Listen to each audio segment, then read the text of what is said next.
Last thing, Tio, what the hell's going on with Kansas State, man? Like, how does a team go 7-11 all of a sudden win 6 in a row, and 3 of the 6 wins have been against top 10 teams? What the hell is happening in Manhattan? How did this turn around? Hey, hold on. With Jerome Tang, anything is possible. That's all I'm going to say about that. Wait, hold on.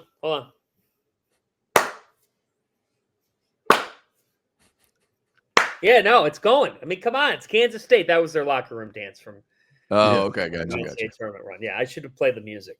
Yeah. Talent was always there. You couldn't argue their talent. They just didn't know how to play with each other in November and December. They had no offensive structure. It was Brendan Hassan launching a lot of threes. By the way, it's amazing. Villanova losing him. If they had him, Villanova would probably be a tournament team, and they're like unlikely to be because of that. Man, your opinion of him is really high. Hausen?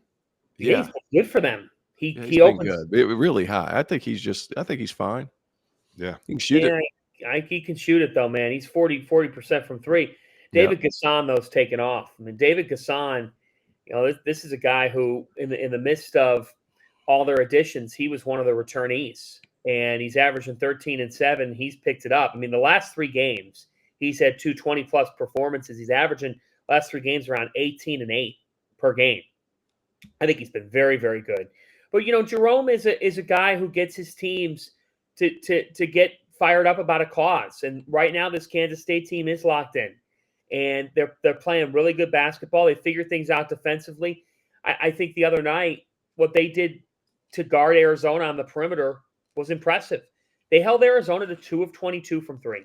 2 of 22. And they kept Caleb Love in check. They kept Jaden Bradley in check. That duo shot a combined 7 for 26. That's really good defense.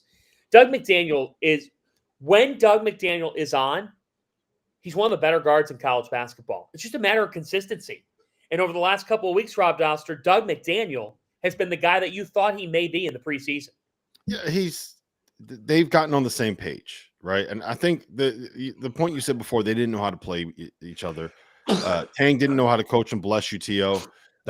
They weren't locked in. There was motivational stuff going on. Like it kind of took a moment where they had to figure this out and just accept the fact, like, we're in this guy. Like, we can't change this now. I think part of it has been when Coleman Hawkins went there. When I was down there in September, they were trying to figure out how to get Coleman Hawkins to play on the wing. And if you look at what he's done the last 3 or 4 games, he's playing at the 4 and he's playing at the 5, which is where he can be an absolute destroyer.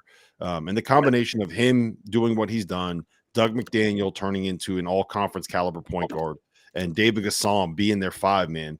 I mean, the guys that aren't there to play the way that Tang wants them to play, Uganda Onyeso, Shore, Bay Fall, those guys aren't seeing the minutes anymore. You got McAlee Rich playing minutes at the 5 right now. You have Moby. I'm going to butcher your last name, Moby, but Ike Kongwu. Is that McAleb? The Rich. So Rich and Moby. McCaleb? Rich and Moby. McCaleb. What is it? Whatever his name. McCaleb or McAleb? I have no idea what that. It's that. I'm not even going to try to pronounce it. But they got guys that are coming in and playing roles and accepting their roles. That has been. I don't think. Are they trying to make the tournament? I don't think that's possible. Kansas State, I absolutely do. They're like, this reminds me a lot of what Texas A&M was in 2022, where like they went on a midseason just bender, and not in a good way. 1, 2, 3, 4, 5, 6, 7, 8. They lost 9 of 10. Yeah, they lost 9 of 10, and then I just don't think there's really a way to salvage losing that many games in a row. Surely to God, they will not let somebody. So analytics be damned. All that stuff be damned. You can't let a team in that has lost that many games. I'm bringing up their schedule right now. They went in a period of the season 1, 2, 3, 4, 5, 6, 7, 8. They lost 9 out of 10 games. Why? Does the season not matter? What is this, the college football playoff? It does matter. The college football playoff? Just put Alabama in. Like it has to wait. They have 4 quadruple one wins. Analytics be damned. They've lost 9 out of 10 at one point in the season. T.O., if they're going to get in, here's what they have to do. They have to win. They have 8 games left in their regular season. 7 games left in their regular season. They have to win minimum 5 of them. If they win 5, which includes at BYU, at Utah, Arizona State at home, at UCF, Colorado at home, at Cincinnati, Iowa State. If they win 5 of those, they're going to add 3 more quad 1 wins to their resume. Then they are going to be 18-13 on the season, and they're going to end up being 12-8. Who are the quad 1s then? Who are the quad 1s in that group? Iowa State, Kansas, Arizona are all high-level quad. The win at Iowa State is one of the best wins that anyone's going to have this season. At BYU is a quad 1 win. At Central Florida is a quad 1 win. At Cincinnati is a quad 1 win. Iowa State's a quad 1 win. Utah is going to be borderline quad. At Arizona State was a quad 1 win. But no, TO's also not wrong. They have losses to LSU at home, which is going to be quad 3. Liberty on a neutral, which is quad 2. At Wichita State is quad 3. At TCU, so like they have a lot of work left to do.